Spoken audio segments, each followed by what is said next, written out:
విలువ పెట్టి కొనబడిన వారు గనుక మీ దేహముతో దేవుణ్ణి మహిమపరచుడి. 1 కొరింథీయులకు రాసిన పత్రిక 6వ అధ్యాయము 20వ వచనము. యేసు ప్రభు నిన్ను విలువ పెట్టి కొన్నాడు, తన స్వరక్తంతో కన్నాడు.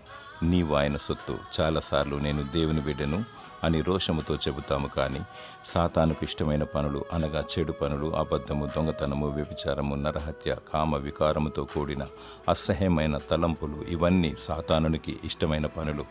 వీటిని చేసి వారిని సంతోషపెడుతూ ఉంటాము. యేసు ప్రభువును పదే పదే సిలువ వేస్తున్నాము. ఆయన గాయాలను రేపుతున్నాము. మనసు మార్చుకో, పరిశుద్ధతను కోరుకో. దేవుడు నీ అంతరాత్మలో సత్యమును కోరువాడు.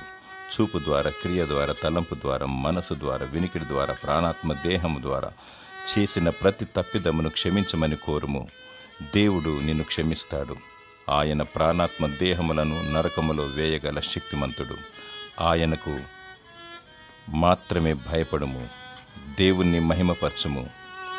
దేవుడు నిన్ను పవిత్రపరిచి నిన్ను దీవించునుగాక.